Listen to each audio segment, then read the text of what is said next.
ستړي مشئ محترمو کتونکو پروګرام فرام د کیمپس سره د مشرق ټلویزیون یو ځل بیا ښایسته رحمان ستاسو په درانه خدمت کې حاضر دی او تاسو ته معلومه ده چې مونږ دا یو ډېر اهم پروګرام شروع کړی دی ځکه چې په دې کې مونږ د معاشرې د هغه طبقو خبره کوو د هغه خلکو خبره کوو کوم چې د دې معاشرې وکۍ مازغه هم دي رهنما هم دي او د ملا د تیر حیثیت هم لري ځکه چې دلته کې یو طرف ته زمونږ هغه ټول فیکلټي ممبران یا استادان صاحبان چې هغې په هایر ایجوکیشن کې یعنې په اعلی تعلیم کې زده کړې کړي دي تحقیق یې کړی دی او د هغه تحقیقونو په رڼا کې هغې مسلسل جدوجهد کوي کوشش کوي او هغه خپل زده کړې یا د خپل علم چې کومه سلسله ده دا د نورو ځوانانو او پیغلو پورې رسوي ظاهره خبره ده چې که پېښور یونیورسټي ده او که د خیبر پښتونخوا نورې یونیورسټیانې دي یا په پوره پاکستان کې چې کومې یونیورسټیانې کار کوي موږ به وخت په وخت باندې پوره پاکستان ته وخت په وخت باندې دغه قدم پورته کوو کوشش به دا کوو چې د هر یونیورسټۍ د هر ډپارټمنټ تاسو سره تفصیلي تعارف وشي دې کې یو څو اهمې خبرې دي یو لومبۍ خبره خو پکې دا ده چې زموږ څومره ځوانان او پیغلې د میټرک په لیول دي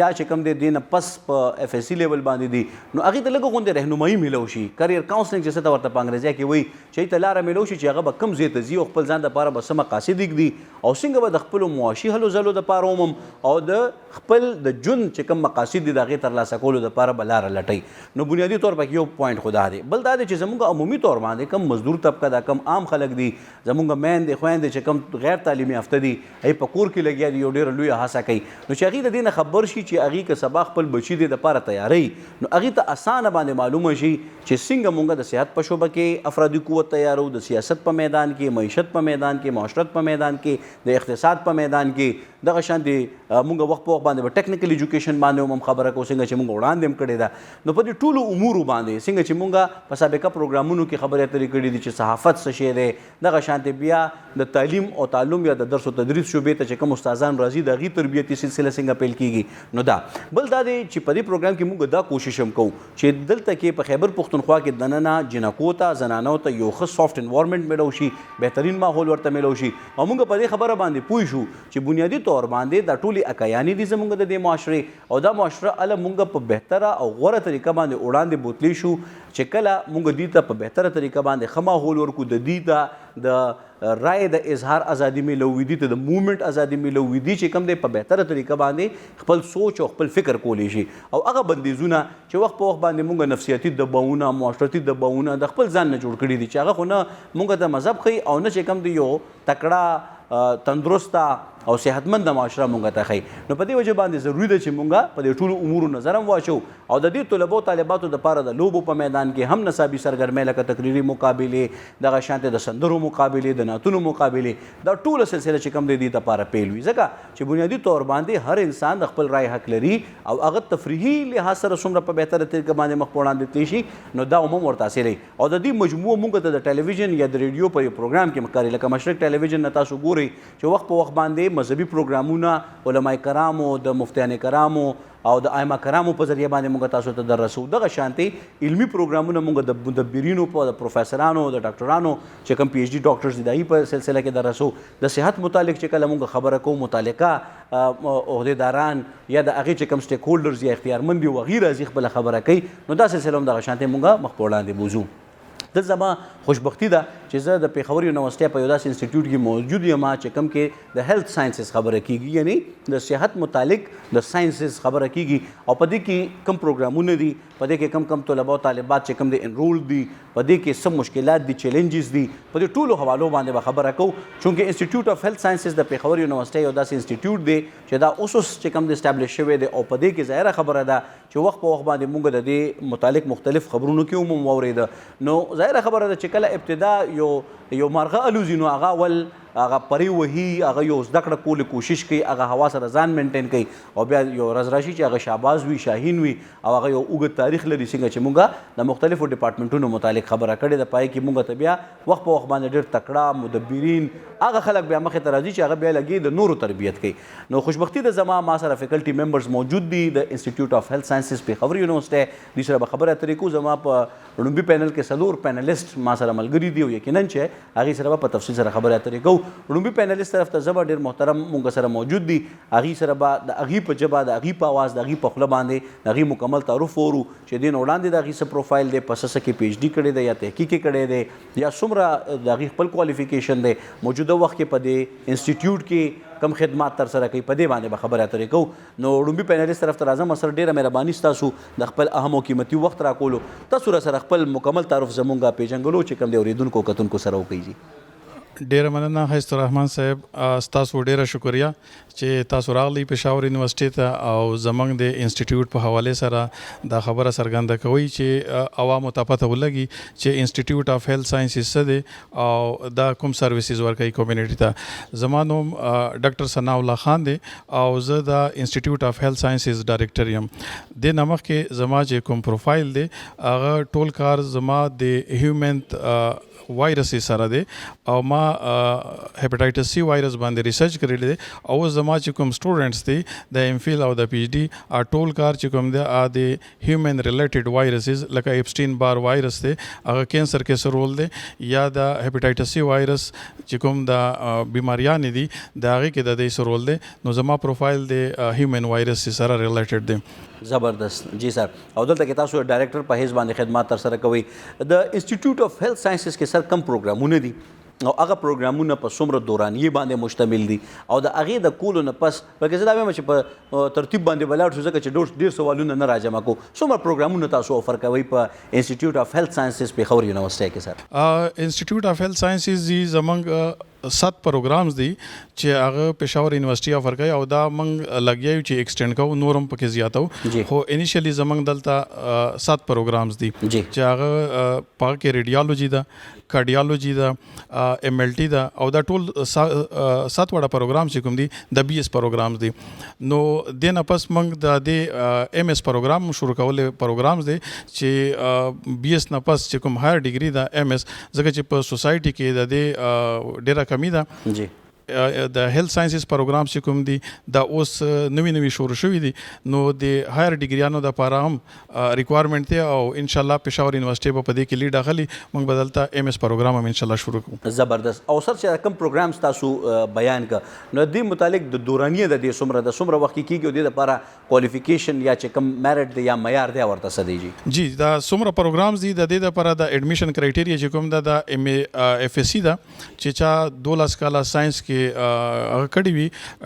سرټیفیکیټ اخیستی نو هغه ته دلته موږ اډمیشن ورکو د دې دورانیه چې کومه ده د سالور کله ده چونکه دا سیمستر سیستم دی نو سالور کله د دې پروګرام دی خو په دې کې یو پروګرام زموږ چې کوم دی ډاکټر اف اپټیمیټري ناغه 15 کاله پروګرام دی جی بالکل صحیح ده ډیره زیاته مهرباني یقینا چې دا ډیره ښکلې خبره ده زموږ کتونکو ته هم په دې حواله باندې زه معلومات ورکړم چې دا یقینا ډیر زیات د اهمیت وړ ډپارټمنټ دی او په دې حواله باندې ځوانانو ته پیغلو ته یو ډیره ښه موقع په لاس باندې ورځي چې هغې د صحت شعبې سره تړلي پاتې شي او دغه شانتې د صحت په شعبه کې چې هغې مختلف امور ترسره کوي ډایرکټر صاحب طرف ته به دوباره هم راځو هغې سره به تفصیلي خبرې اترې کوو خو دې وخت کې چې کوم مونږ سره نیکسټ پینلیست دی هغې طرف ته راځم او د هغې انټروډکشن به معلومو هغې نه پس به بیا هغې سره خبرې اترې هم کوو تاسو را سره خپله مکمله پیژنګلو کوي جي نو هغې نه پس به بیا نوره خبره وکړو جي السلام علیکم جی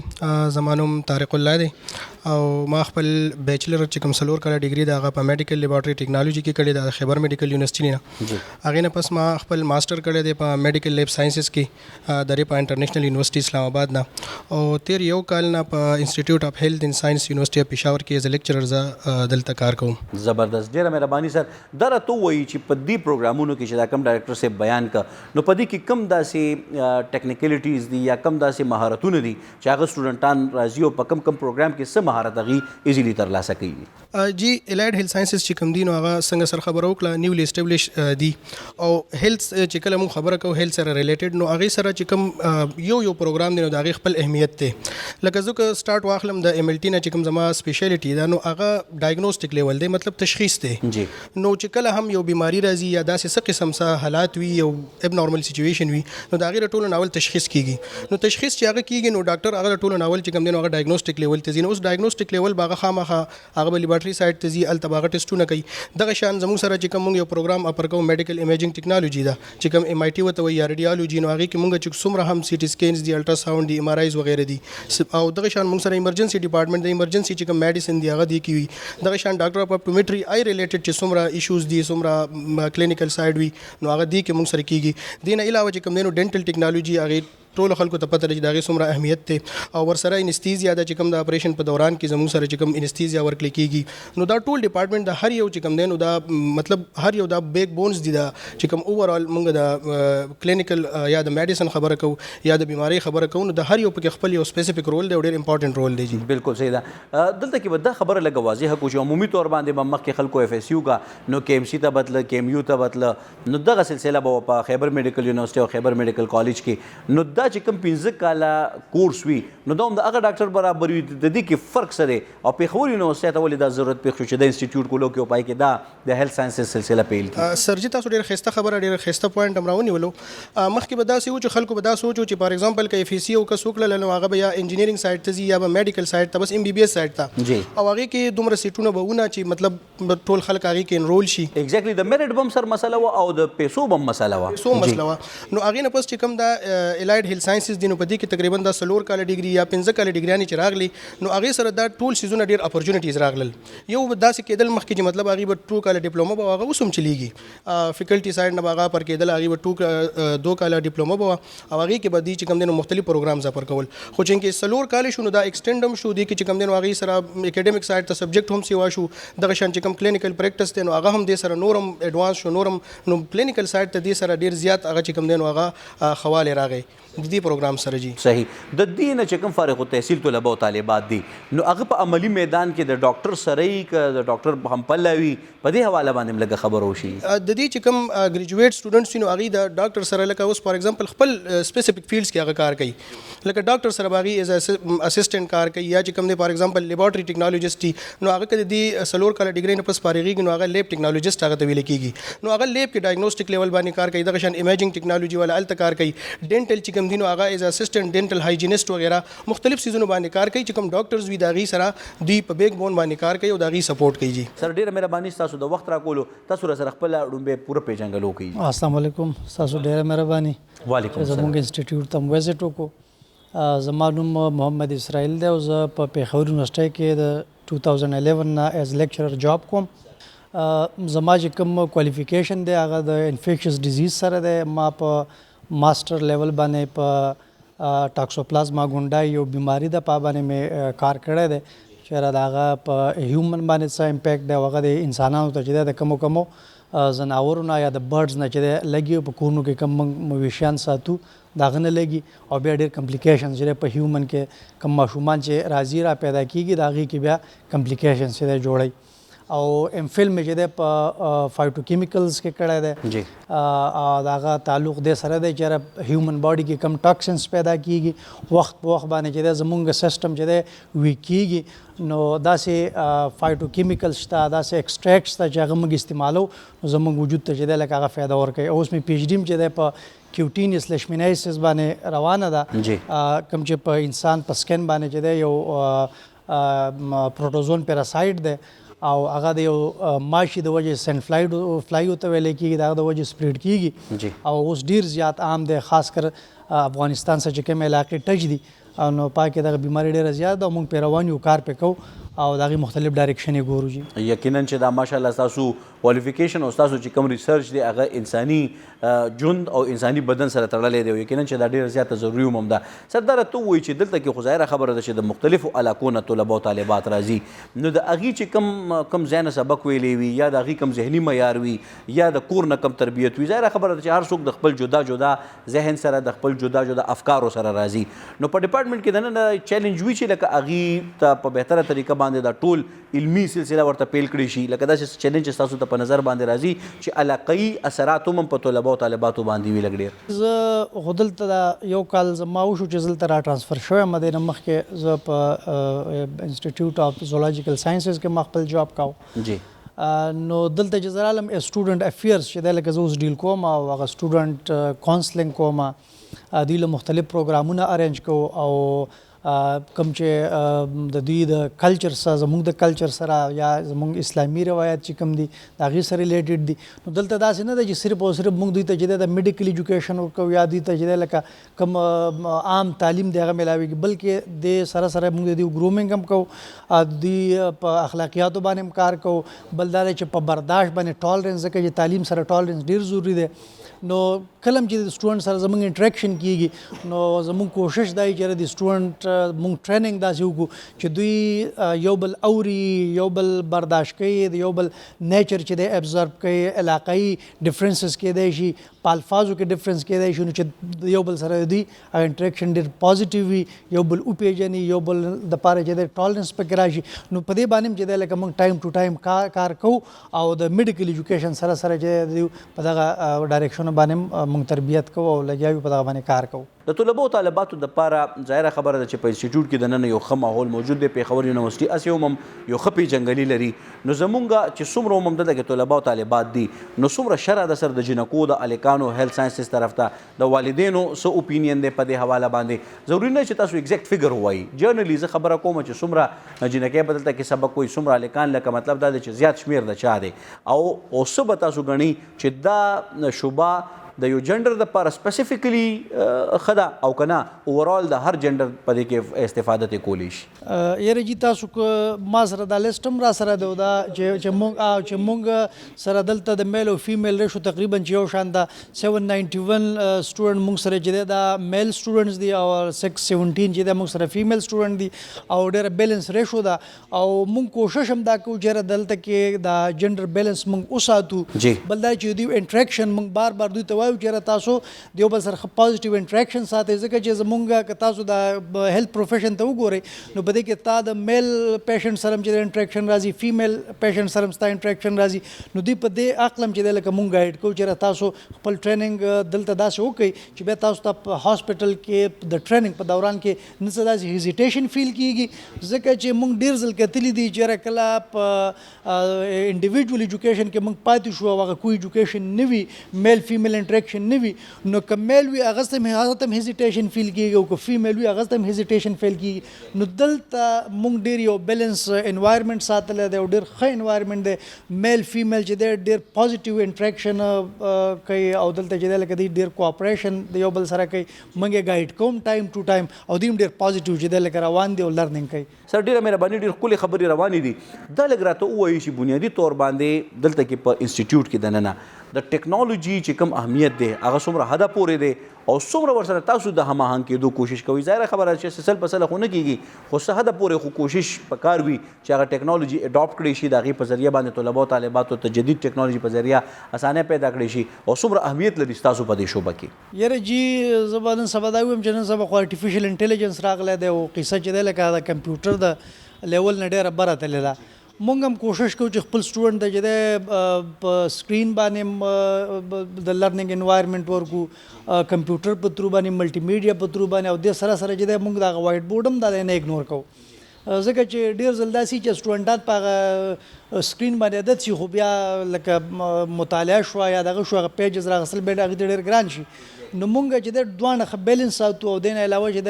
لیبونو کې کوشش کوو چې نن سبا چې دی مایکرو لیول ټیسټونه راغلي دي او اکویپمنټس راغلي دي نو هغه د اډاپټ کېدو کوشش کوو او انشاءالله هغه به پرچیز کوو او په هغه باندې به د سټوډنټ ته چې دی ټریننګ ورکوو. لکه الټراساونډ چې دی لکه میګا الټراساونډ خو موږ نشو دلته کې پرووایډ کولی، خو دلته کې زموږ سره چې کوم دغه واره ریډیالوجي والا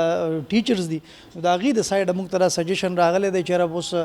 مني الټراساونډز راغلي دي او په هغه باندې چې دی موږ خپل سټوډنټ ته چې دی ټریننګ ورکولی شو. نو زموږ پلانینګ دا دی چې انشاءالله موږ به سټوډنټ ته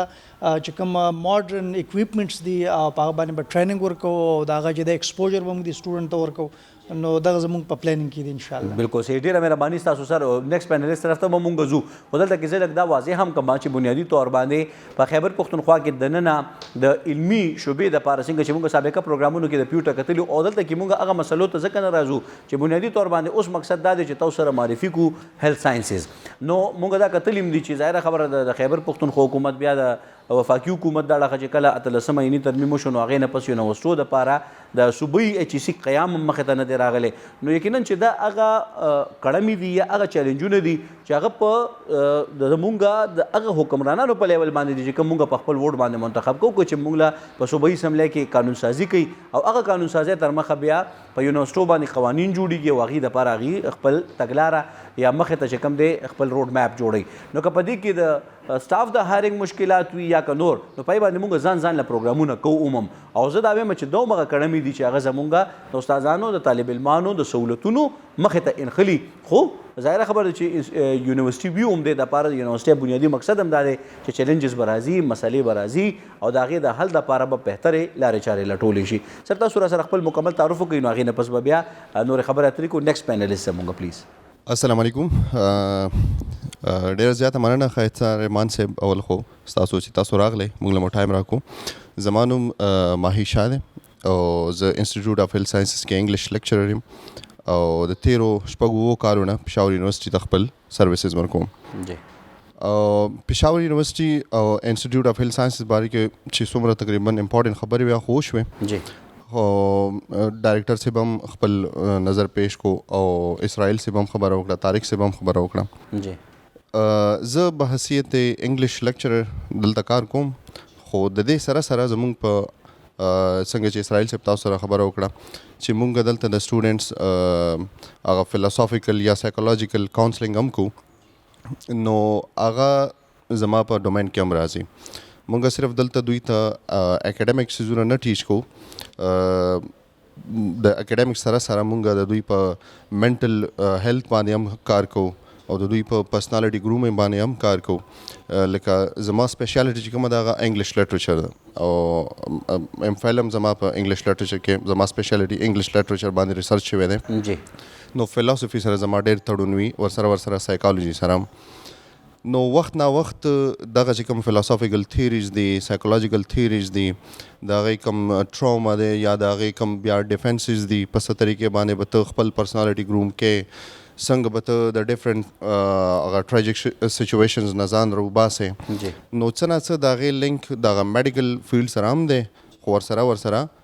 د فلسفي یا د سایکالوجي فیلډ سره هم دی یقینا چې همداسې ده او دلته کې به زه دا ګزارش هم کومه چې بنیادي طور باندې چونکې انګریزي یو نړیواله ژبه ده او په پوره دنیا کې ویل کېږي بل دا دی چې ډېر میډیکل ټرمینالوجیز داسې دي چې هغه په انګریزي کې ښه طریقې سره واضحه کېږي په ځای د دې چې موږ یې مورنۍ یا په قامي ژبه کې هغه راړو هغه لفظونه موږ ته د انګریزي نه بیا زیات ګران پروزي نو د لنګویسټکس یا د دې ژبې د اهمیت متعلق لږ راته ووایي چې لکه تاسو په بي ایس پروګرام کې چې کله دا شاملېږي نو ظاهره خبره چې د دې اهمیت شته نو په دې وجه باندې نو د دې متعلق دا تربیت څومره په ښه خطوطو باندې کېږي څومره په بهتر طریقه باندې کېږي او په دې کې تاسو ګڼئ دا چې زمونږ په سیمه کې ځوانانو کې ښه پوټنشل څه چې هغه زر اډاپټ کړي دا لفظونه یا چې کوم دی که تاسو د فلسفي خبرو کړو هغه هم په ښه طریقه باندې دغه کې زده کړي او هغه بیا په خپل عملي ژوند کې هم په کار راولي بالکل دا ډېر ښه پوینټ تاسو راونیوو زه که د لینګویج په امپورټنس باندې خبره وکړم نو انګلیش داسې لینګویج دی چې دا نن سبا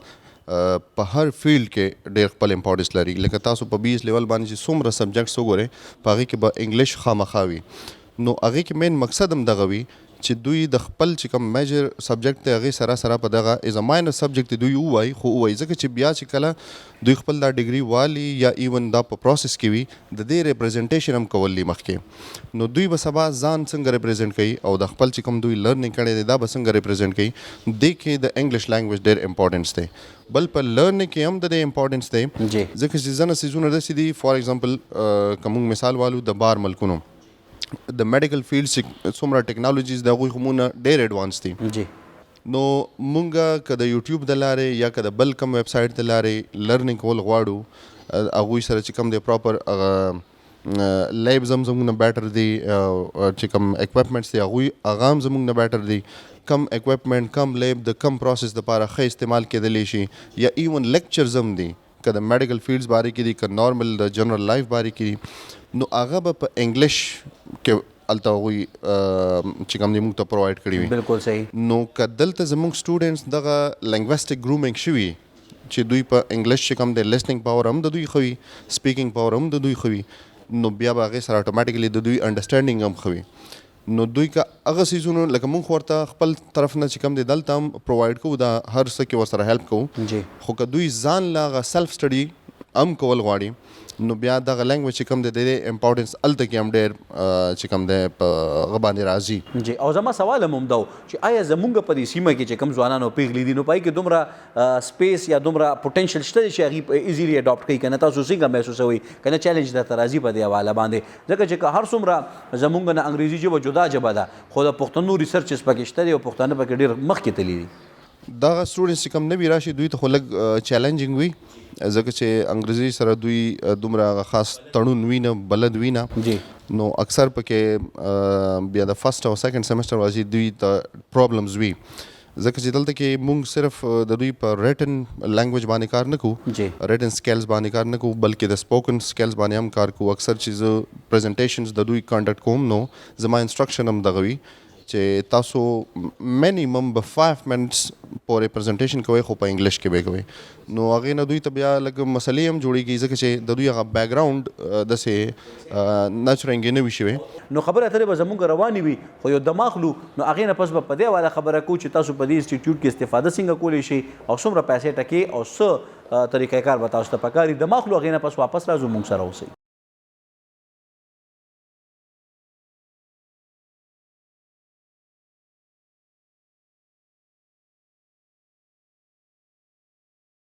جی محترمو کتونکو اوریدونکو د مشرق ټلویزیون نه یو ځل بیا ستاسو په درانه خدمت کې حاضر یو. د دمې نه پس دمې نه وړاندې مونږ خبره وکړه چې مونږ په انسټیټیوټ اف هیلث ساینسز پېښور یونیورسټۍ کې موجود یو او یقینا چې مونږ سره ډېر درانه محترمین فیکلټي ممبرز او یا چې کوم زمونږ پینلیسټ دي هغوی مونږ سره موجود دي او د هر چا خپل خپل سپیشلټي ده خو مونږ کوشش دا کوو چې په ځای د دې چې مونږ ټیکنیکل خبرو ته ځو نو مونږ سرسري هغه خبرې وکړو چې کوم زمونږ د طلباو طالباتو دپاره اهم دي کوم چې زمونږ اوریدونکو کتونکو دپاره اهم دي. ډایرکټر صاحب طرف ته واپس راځو. ډایرکټر صاحب دا لږ واضحه کوي چې بنیادي طور باندې کله مونږ د میډیکل خبره کوو نو خلک وایي چې هلکه پیسې نشته. ګورئ والدین هم پریشان دي ځکه چې دلته کې خو څوک مزدوري کوي څوک چې کم دی کاروبار کوي د کاروبارونو هم داسې مسلې سیوا شوي دي نو څومره فیس او څومره خرچې د میډیکل په نسبت باندې دلته کې څومره پیسې لګي. حسن رحمان صاحب تاسو ډېر ښه پوینټ وړاندې کړو چې خرچه څومره پرې راځي.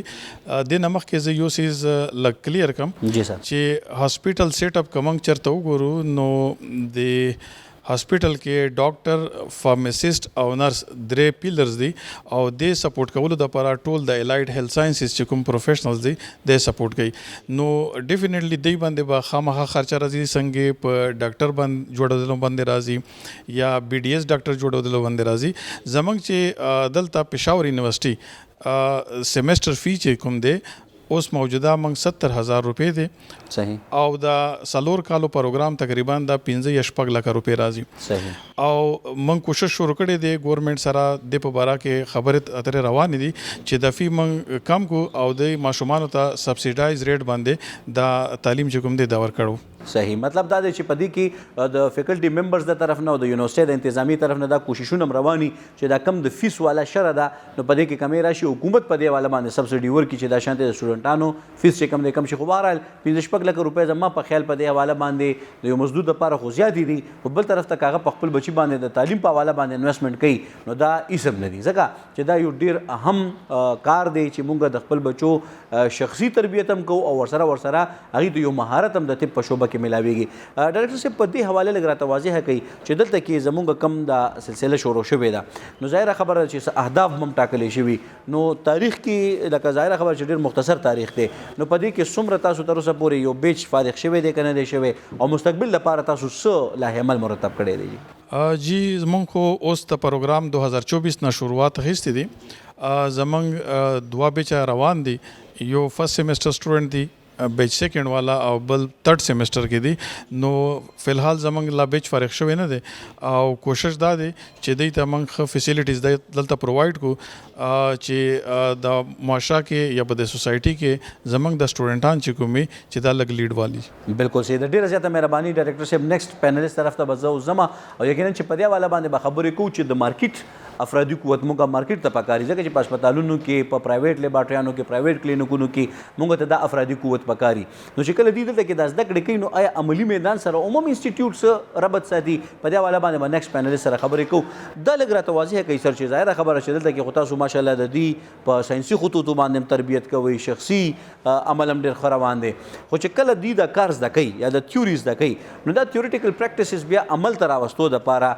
تاسو هماهنګي لرئ د هغه ځایانو سره چې کوم ځایانو کې د دې بیا پریکټس کیږي یا څه انټرنشپ موقع ورته ستاسو د انسټیټیوټ په ذریعه باندې ملاویږي به بیا بالکل سر دا ډېر اهمه ده ځکه چې دا کار چې کوم دی نو میډیکل سره ریلیټډ دی او میډیکل کې پریکټیکل هغه ډېر زیات ضروری دی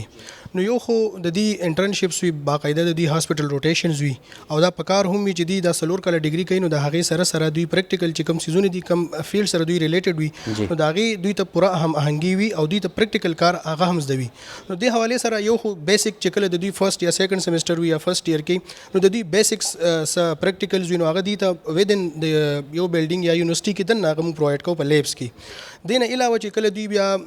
فورت ففت سیمسټر ته لاړ شي د دوی خپل سپیشلټي سبجیکټس وي د هر یو چې کوم ډپارټمنټ دي د هغې نو د هغې حوالې سره بیا دوی مختلف ماډیولز باندې کار کوي مطلب د دوی سپیشلټي سبجیکټ دی فار ایگزامپل د ریډیالوجي سټوډنټ دی نو هغې ته دغه ماډیولز پړاویږي چې یاره الټراساونډ دی الټراساونډ لپاره کم مشین استعمالیږي هغه الټراساونډ څنګه پرفارم کیږي دغه شان ایم آر آی سټي سکین وغیره نو د هغې لپاره ظاهري خبره ده چې بیا دا چې کوم یونیورسټي وي دوی د مختلف ارګنایزیشن سره هاسپټل سره هغه ایم یو ساينس کوي او د هغې په ترو باندې بیا چې کوم دی نو دا چې کوم سټوډنټس وي نو دوی هلته خپل کلینیکل روټیشنز کوي او دا کم پریکټیکل چې وي نو هلته نه دی کوي بیا بالکل صحیح ده او دا ستاسو چې کوم موجوده وخت کې تاسو چې کوم څومره سټوډنټسو کته په دې کال دوو کې نو دوی څومره حده پورې دا ورته دا یو ښه اپورچونټي ګڼي او د دې نه ستاسو په خیال باندې سل په سل استفاده کوي لکه چې یو ښه موقع ورته په لاس ستاسو په ذریعه باندې ورشي لکه چې دا خبره ریفرنس پکار وي نو ترې نه استفاده کوي طلبه او طالباتو کې هغه د طلب والا جذبه موجود وي بالکل سر داسې ده چې دوی ته کله فیسیلیټیز پرووایډ وي نو خامخا چې مطلب یو سټوډنټ دی هغه ټایم ورکوي دلته ټایم یې تېرېږي او خامخا د ګول دپاره راغلی دی چې هغه به دا چې کوي دا سیز به زه کوم نو هغې لپاره ضروري خبره دا ده چې داسې خو کېږي نه دی به خامخا سټرګل به کوي هغه که اکیډمیک سایډ ته دی که هغه پریکټیکل سایډ ته دی نو هغې نه بالکل سټوډنټان هغه پیدا حاصلوي او هغې ته پته ده چې نن سبا کمپټیشن څومره دی مارکیټ کې نو دغه کمپټیشن ته چې هغې ګوري نو خامخا دې څیزونو باندې هغې ډېر زیات کار کوي نن سبا سټوډنټس بالکل صحیح ده ډېره زیاته مهرباني سر ستاسو اسرائیل صاحب طرف ته به ځم او یقینا چې د سټوډنټس افیرز متعلق خبره کېږي نو وخت په وخت باندې مونږ ګورو چې سټوډنټس هم ډېر زیات چیلنجز دي یو طرف ته خو ظاهره خبر چې کوم معاشرې کې هغې ژوند کوي په خاصه توګه جینکو ته نو که فار ایگزامپل هغه په دې پوره پاکستان کې دننه یا په خیبر پښتونخوا کې دننه مونږ نظر واچو نو یو طرف ته نفسیاتي دباونه دي څنګه چې ما په شروع کې هم دا خبره کړې او بل طرف ته معاشرتي دباونه دي ډېر خلک داسې وي چې د کم علم په وجه یا د کم فهمۍ په وجه باندې ډېر څیزونه په ځوانانو باندې لاګو کول شروع کړي باوجود د دې چې هغې ته دا پتې چې دا مونږه د قابو کار نه دی یا مونږ چې کم داسې کارونه کوو نو اصل کې هغه مونږ د هغې نفسیاتي ګرو په ځای باندې هغې مفلوج کولو کوشش کوو او داسې واقعیات وخت په وخت باندې راځي دلته کې هم داسې یو واقعه مخې ته راغلې وه خو د هغې باوجود ماشاءالله ډېر په بهتره طریقه باندې د دې چې کم فیکلټي ممبرز وو د پېښور یونیورسټۍ کم مدبرین دي نو هغې یو ښه طریقې سره یو لاره راویسته سر داسې قسم له واقعیات چې کله راشي نو ظاهره خبره ده چې کم طلبه او طالبات دي مونږ هم په دې یونیورسټۍ کې سبق ویلی دی زمونږ هم دغه شانتې ویلکم پارټي هم کېږي د رخصتۍ پارټي هم کېږي او دا یو ډېر ښه هماهنګي وي دا یو ډېر ښه انوایرمنټ چې په هغې کې مونږ د یو بل نه زده کړه کوو د یو بل د صلاحیتونو اظهار مونږ ووینو هغه زمونږ کمیونیکیشن سکلز ښه کوي نو داسې قسم له دباونه چې راشي نو په سټوډنټانو باندې څه نفسیاتي اثر پرې باسي ستاسو لیدلي چې کله دغه واقعه وشوه نو داسې قسم له نفسیاتي دباونه راغله په سټوډنټس باندې جی دا ظاهري خبره ده زموږ دا کم کلچر دی او زموږ دا کم انوایرمنټ دی نو دې کې خاص کر جینکۍ چې دی لکه بیا ډېر ځان ساتي چېرې داسې زه په سکرین را نه شم یا داسې ما پسې زما خلاف داسې خبره ونه شي ځکه چې د کور کې مسلې به پیدا کېږي په علاقه کې مسلې پیدا کېږي نو ذهني دباو خامخا وي حالانکه وکتلی شي سر نو په پوره دنیا کې داسې قسم له اکټیویټیز دا د ګروپ کېدو دپاره او هغې کې چې کوم دی مونږ ته یو هغه طالب علم دی که یو هلک دی او که جینۍ ده نو هغې ته یو ډېر ښه انوایرمنټ میلو شي او هغې په بهتره طریقه باندې د خپل صلاحیتونو یا د کمیونیکیشن اظهار کولی شي بیا کانفیډنس دی که نه کانفیډنس لیول یې ښه کېږي دا اکټیویټیز چې کوو دی کې اصل کې زموږ کوشش هم دی چې د سټوډنټ کانفیډنس مونږ وګورو او دا بیا دا پریکټیسز چې دا مخکې مو ځکه دی په پروفیشنل فیلډ ته ځي هلته بیا دوی ته ذمهواریانې میلاویږي نو چې هغه ذمهواریانې په ښه طریقه سره داسې ارینجمنټ پارټیز وغیره مونږ چې کله سټوډنټ وو مونږ له به ټیچرز ارینج کول مونږ ته به ګایډنس راکاوه بیا به چې د ټرین کولو هغه ټریننګ مونږ دوی ته ورکو بیا به دوی ځي بیا به دوی نورو ته ورکوي نو کانفیډنس چې دی لکه د ډیولپ کېدو مونږ کوشش کوو او بیا د خپل معاشرې سره ریلیټډ چې دی کوم هارډلز دي کوم دغه زموږ لیمټس دي نو د هغه مونږ خیال ساتو خو بیا هم کله کله داسې څه وشي چې یاره سټوډنټان یې خامخا جذباتو کې راشي یا ځینې سټوډنټ لږ هایپر شي چې یاره زه لږ ځان نور شو کول غواړم که نه د ملټي میډیا دور دی د سوشل میډیا دور دی نو هغه کې دا قصه بیا منځ ته راشي چې یاره خلک هغه له غلط رنګ ورکړي که نه ایگزیکټلی او نفسیاتي دباونه راغلي سر په سټوډنټس باندې سټوډنټ باندې رال موږ ډېر کوشش وکړو چې د هغوی کونسلینګ وکړو او سټوډنټ موږ بیرته خپل ټریک ته راوسته او ډېر ښه سټوډنټ هغه شیز ډېر پازیټیو واغستو چې یاره دا خو لکه زموږ یو کلوز پروګرامونه یې په کورونو کې هم کېږي بیا په دا کې هم کېږي ځینې خلک داسې چې هغه د خپل ویو زیاتېدو دپاره د خپل چې دی لکه هغه چینل بوتلو دپاره هغه یو نیګیټیو سایډ ته بوځي او ګنې حالانکه که ته وګورې نو په دې پارټیانو کې به دا کې ډېر پازیټیو شیزونه نو هغه له څوک هوا نه ورکوي خو چې داسې یو نیګیټیو پوینټ پکې هغې ونیسي نو هغه بیا خلک چې دی لکه هغه وشالېدل شروع کړي چې یاره دا ګوره داسې وشو نو د هغه د وجې په سټوډنټ کې یو ذهني دباو راشي او خاص کر په فیمیل کې فیمیل به سکرین ته راتله نه غواړي یا چې د انټرویو ته راتله نه غواړي ته که هغې له یو ښه پروګرام هم ارینج کړي نو هغې کوشش کوي چې یاره دا زه لکه اګنور کما کنه دی بهرحال نیکسټ پینلیست طرف ته به ځم او یقینا چې هغوی د انګلیش د زده کړو سلسله دلته کې پیل کړې ده او دا انتهایی زیاته ضروري ده چې مونږ کله د انګریزي ژبې خبره کوو څنګه چې ما وختي مو ویل چې ډېر ټرمینالوجیز داسې دي چې هغې کې د هغه لفظ یا د هغې په شا پس منظر ډېر په اسانۍ سره واضحه کېږي په ځای د دې چې مونږ هغې دپاره بل الټرنیټیو یا متبادل ټکي لټو نو هغه بیا مونږ ته زیات مشکلات پیدا کوي په ځای د دې باندې چې مونږ هغه خپل اوریجن یا خپل چې کوم هغه ځای وي د هغه لفظ شاته پس منظري نو هغه مونږ په اسانۍ سره زده کولی شو سر دا راته لږ ووایي چې مونږ خو د پوټینشل خبره هم وکړو چې زموږ ځوانانو کې شته دی چیلنجز هم شته ده او دا ټولې مسلې هم موجودې دي تاسو څه ګڼئ چې د انګلیش لینګویج د زده کړې دپاره چې دا کوم اوس مختلف لکه اوس فار ایگزامپل چې کوم ایکسنټ دی نو دا یو میک اپ دی د لینګویج یعنې مطلب که څوک امریکن وي او که څوک برټش وي نو دا جسټ یو میک اپ دی خو دا هم یو چیلنج جوړوي نو ټیکنالوجي په حواله باندې که کله مونږ خبره کوو نو د انګلیش لینګویج زده کړې او په دې باندې پوهه په دې حواله مونږ ته انټرنیټ څومره اساني را پیدا کړه ستاسو په خیال باندې چې کومه علمي زده کړه ده سرسري نه یادوم علمي زده کړه کې آیا انټرنیټ یا د سوشل میډیا یا د ډفرنټ چې کوم پلیټفارمز دي نو دا اساني پیدا کوي یا د سټوډنټس په ذهن باندې څه خاص رات پرې باسلي دي چې سره د لفظونو ذخیره راشي د جملو ذخیره ورسره راشي بالکل ټیکنالوژي خو چې څومره موږ ته لایف آسان کړی دی دومره خو زه وایم چې بل داسې څه ایډوانسمنټ راغلی نه دی په دنیا کې وخت نه وخت چې مونږ ګورو لکه تاسو د ډفرنټ پلیټفارم خبره وکړه په هغې کې ډېر سایټس داسې دي چې هغې نه که سټوډنټس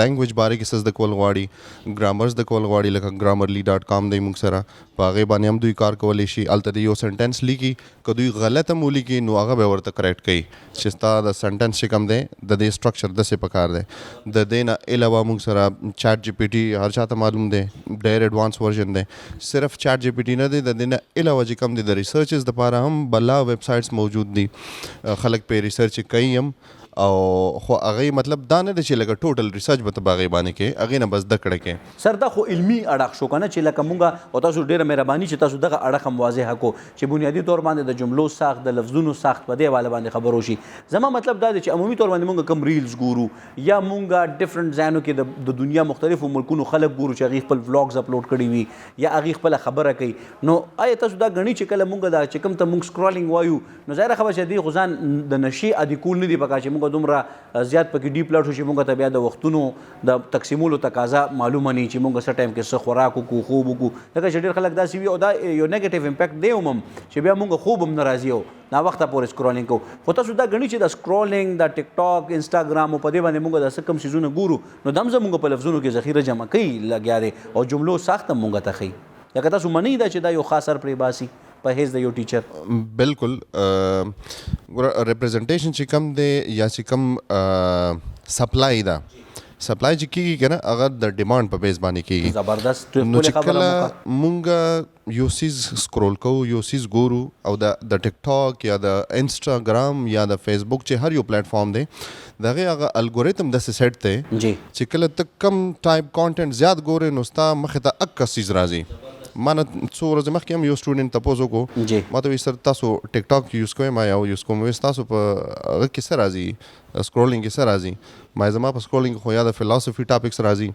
یا چېرته د لینګویج باره کې راځي یا چېرته سایکولوژیکل هغه څیزونه راځي ځکه چې زه شپه ورځ هغه ګورم او سندرې پکې هم راځي نور څیزونه پکې هم راځي. خو مطلب مې دا دی چې که سټوډنټس د دې نه استفاده کول غواړي لکه ټیک ټاک چې کوم دی اټس ناٹ ټوټلی ا نیګیټیو پلیټ فارم په دې کې داسې ما چې کوم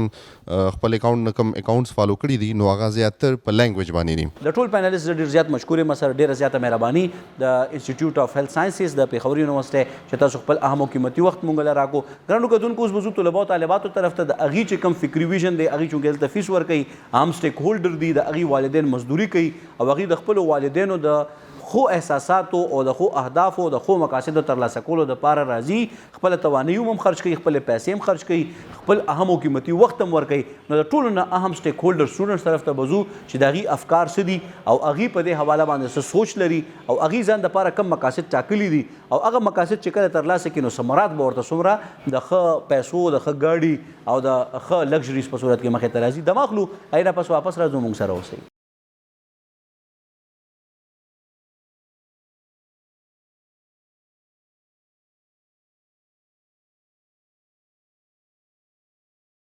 جی جناب یو وارې بیا هرکلې د طلباو او طالباتو سره به اوس خبرې اترې کوو. دې وخت کې ګڼ شمېر طلبا او طالبات موږ سره موجود دي. دوی به سره خپل تعارف کوي او دې نه علاوه د خپلې علاقې دلته کې په کم سیمسټر کې دي چې کوم دی انرول دي او ورسره چې کوم دی دوی د خپل ځان دپاره څه اهداف ټاکلي دي په دې باندې به خبرې اترې کوو. My name is Atika Sami. I belong to Chitral. I'm a student of BS Dental Technology at third semester in IHS University of Peshawar. فرسٹ آف آل میں اپنی پیرنٹس کی بہت شکر گزار ہوں. انہوں نے مجھے اس مقام تک پہنچانے کے لیے میری بہت سپورٹ کیا ہے. اور اس کے بعد میں اپنی سر لوگوں کی سر ثناء اللہ سر اسرائیل سر جمال الدین ان کی شکر گزار ہوں. انہوں نے ہمیں یہ موقع دیا. اور میں ڈینٹل کی اسٹوڈنٹ ہوں. میں چترال سے بلونگ کرتی ہوں میں نے بتا دیا. تو میرا گول یہ ہے کہ میں ڈینٹل کمپلیٹ کرنے کے بعد اپنی کلینک کھولوں گی چترال میں کیونکہ چترال میں فیمیل اسٹاف کی بہت کمی ہے. اب میں انہی باتوں کو کھوار میں دہراؤں گی. میں نام عتیقہ سمی اور آوا چھترالو سے بلونگ کرومان اور آوا پشاور یونیورسٹی اور ڈینٹل کرومان اور ڈینٹل اسٹوڈنٹ. اور مین مقصد ہے کہ آوا چھترارا ہنی کا پشتی نو بھی سنی کی اتت ایز اے لیڈیز کرم نو کرونیان ہنی زیادہ نہیں کی کھترکو کی بیک ورڈ علاقہ مائنڈ دی پھک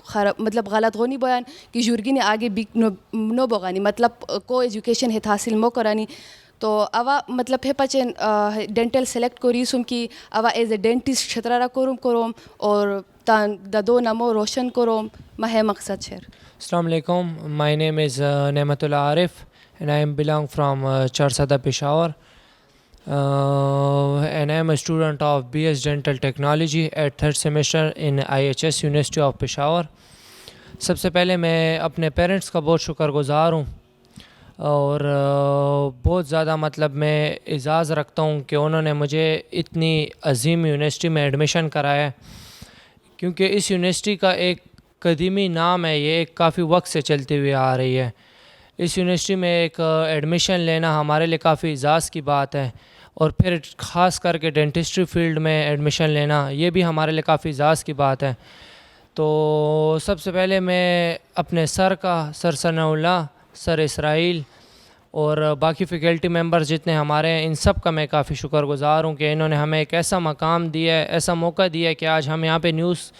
چینلز میں بیٹھ کر ہم اپنی یونیورسٹی کے لیے اپنی ان کی ریپوٹیشن کے لیے ہم یہاں پہ باتیں کر رہے ہیں. ہم یہاں پہ بیٹھے ہیں, ہم لوگوں تک ایک میسیج پہنچا رہے ہیں اور ہم جو ہے یہاں سے اپنی یونیورسٹی کا ایک ریپوٹیشن انشاءاللہ بہت اچھی ریپوٹیشن بنائیں گے. جس طرح پشاور یونیورسٹی کی ایک ریپوٹیشن ہے اسی طرح انشاءاللہ IHS کی بھی ایک ریپوٹیشن ہوگی, ایک نام ہوگا کہ ہر انسان کہے گا کہ مجھے یہیں پر ایڈمیشن لینا ہے. ایک ڈریم ہوگا لوگوں کا. باقی میرا اپنا ڈریم گول یہ ہے کہ انشاءاللہ میں اپنی فیلڈ کو ڈگری کمپلیٹ کرنے کے بعد اس کو کافی حد تک آگے پہنچاؤں گا. پشاور میں کافی زیادہ ضرورت ہے ہمیں اس کو بیسٹ سے بیسٹ ڈیزرو کرنے کی, اور ایسے ڈیزرو کریں گے کہ لوگ جب نام لیں گے تو یہ کہیں گے کہ یہ ایک عظیم یونیورسٹی سے